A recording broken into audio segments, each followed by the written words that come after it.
Hey yo YouTube, I am here to continue my video journal of what's been going on in my D&D game. We started this session with the player who plays Kotaku asked to roll back time a little bit and asked the asked the Halfine a few more questions, like if there was any way he could find his way back home. The Halfine said stuff like it's extremely rare, but it does happen. Like Onyx Gar was able to get his way back home, even though he went straight back there. They talked back and forth a little more, but for the most part, that's all the conversation really is. Um, so we continue on the journey. We get to like this vortex thing. They tell me to hold on to Hopper's collar, and all of us hold hands, and Hopper jumps in, and we have to hold on to him. Uh, Roll a fortitude and reflex saving throw. Everyone passes except for Nina and Beck. Nina slips and Beck starts throwing up. Uh, Kotaku, being Nina's cohort, picks her up, or her future cohort, it picks her up and stuff, and like I think Nina asked if I'm gonna help Beck, and I'm like, she's a warrior, because I was standing next to Beck. Yeah, we look around and we're in this room, and there's like a statue of a bear. They look at the signia and stuff. I believe she recognizes it as some type of rich Barcelona family, which in this world is like Italian.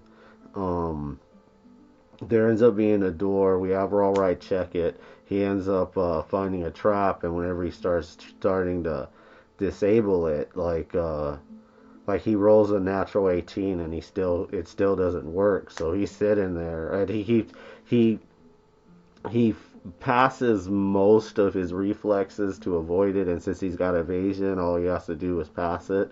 So, but he does get hit like two times, and he has very low hit points, so those two times is a lot for him.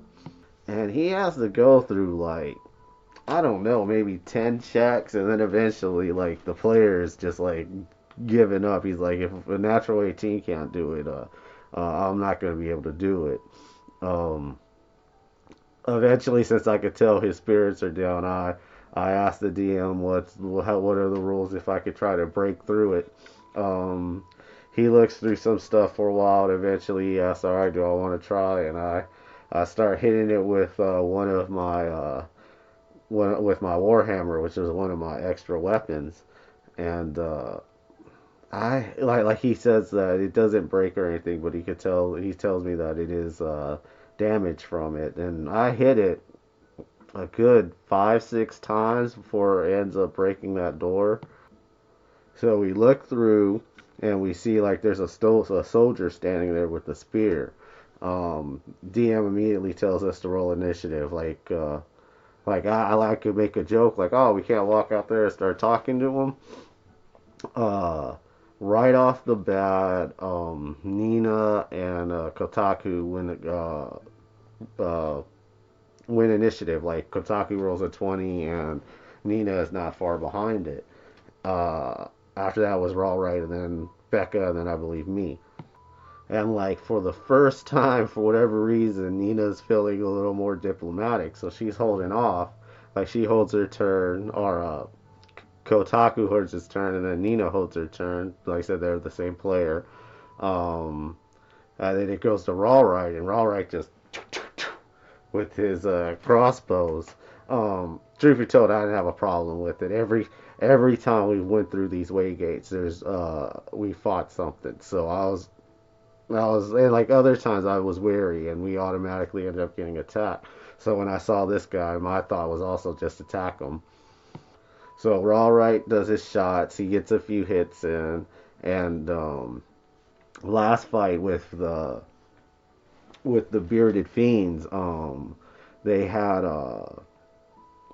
had glaives, and two of them were large. And by the way, like during that fight, like they teleported or something like two other fiends. I didn't mention that last time, but I ended up taking one of the glaives, and with that I have an extra 5 feet. But since I'm large, I already have 10, so now it's 15. So like I asked the DM, can I reach him from here? And like the DM says, well, if you have 15, then yeah. So I end up just bam, bam, get 2 hits and it ends up killing this guy. And like the player who's playing Nina is like, really? I guess we're doing this because like yeah, we just saw some human and attacked him. So they start going outside, and when we go outside, we see more guards, and we see 3 ballistas, and Nina, I believe Nina just starts casting spells at them. When we after us going out there and start fighting, eventually we see a spellcaster come out. Um, like Nina and Beck like go down on the map, uh, and Kotaku and kind of me go the other way. Eventually, Rawray kind of goes back and forth, but uh, but I see the spellcaster, and I'm pretty sure for the most part I could get away with from the ballistas. But the spellcaster, yeah, even if I pass the saving throw, I'm going to be taking damage. So I end up pulling out my composite bow and focusing on him. Eventually, I take him down in a couple of rounds. For the most part, we just wore down the soldiers. Nino with spells, and at one point, Beck crawls up on the wall and attacks the ballistas. So we clear out the mob. Um, we start like exploring, like yeah, because like we're like in a little fort. Because like I said, there's a wall and the ballistas are on there. So eventually, like Beck goes up there and like searches the body. Eventually, I jump up there and I say I look around. And when I look around, like I see like there's like a road and it kind of splits off. And in between, there's like these like farms. And like we could tell it's making it's the stuff they need to make cocoa, which is a drug in this world, which plays a heavy plays a heavy part in our other game. Um, and we end up searching the fort a little more. Like I say, I follow the wall, and eventually I find an open door. Call everyone there, and then we have after we go down and go through, we end up first we see like a lounge room, and then we go into the next room, and in the next room there's like these 3 mobster guys sitting there, and like we ask like who are they, stuff like they tell us that they're not part of the group that we just attacked, that we fought, but they were here on a meeting with them, and to a point there this place is like under their protection and stuff like that, and like Nina's kind of like, well, we're taking this fort now because since there's a way gate here, um, we decide, yeah, we have to take this now. Like, unlike other times where we left the way gate and then came back and there was something there, we're like, let's hold the place now. Initially, we were even planning on trying to open the door and getting in contact with New Loran and just having soldiers coming and holding it in now. Uh, the the three mobster looking guys pretty much say that it's like they were just here to talk to the people who worked here. They weren't really that fond of them anyway since they made cocoa, but it's above their authority to really like run this meeting, and they're gonna have to go talk to their boss. Uh, so we end up letting them free passage out, and they leave. Nina does go. Nina, since the only way to find the code to the door would be for her to fall asleep. She's like, if I fall asleep, like 8 hours could go by. So instead, she goes outside and she does like some psychic link with one of the people from the kingdom she's from. I think it's more like a city than a kingdom, but still, it holds an army and stuff. And pretty much she asked if they could get us troops here as fast as possible. Um, Eventually, because like they do leave a mobster here, only 2 of them leave. So like she does go ask like the mobster what the exact location is, and they give it to him. And shortly, like there's a small little force that's guarding this base with us. Shortly after they get there, like I guess like the godfather of the area ends up showing up, and like I said, he pretty much says that we really don't care too much for the people that are here, but since this place is under our protection, like we can't just let you take over. You need to either give us a reason for the switch in leadership here, or something's going to have to be done.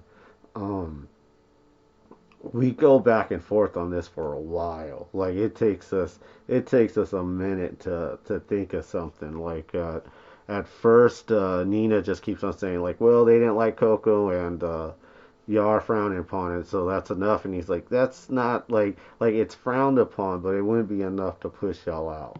And they also, like, more than once they refer to a card game where another group showed up and they just killed they wiped out like pretty much the whole trade there, ruined, completely interrupted the card game, like took half of the earnings, and like I said, established a lot of stuff as their own.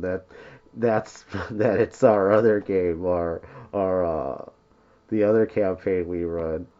So like the DM tells us that we have to finish this up before we're done for the night. And like two of the other players are out, so I'm like they're just on my own. And eventually I say, well, what would a group take out another group and it not be frowned upon? And he says a few things, but he says the main thing, the one thing that everyone would agree on, if is if they worshipped one of the unfavored gods. And so I'm like, all right. So I walk over. I was like, well, it's a long shot, but I go and grab the sorcerer's body and bring it over. And I kind of check it for tattoos or anything, and we don't find nothing. But he says the ones you need to look at are the guards. And along with the mobster looking guy, there's two Roman looking characters. Both of them look like the two characters from Rome, Lucius Varenus and Titus Pulo. And like one of them pulls up his arm and shows their like the Roman numerals for whatever battalion or legion they're from, stuff like that. Um, I go over, I look, pull up his arm, and it has some like symbol, and he says that they're imposters of some band that used to be around here that are really known for cruel deeds, like evil stuff. Even if they're not really part of the band, then they're obviously trying to reset it. So that would be enough for us to allow y'all to take over. Say that's why y'all did it.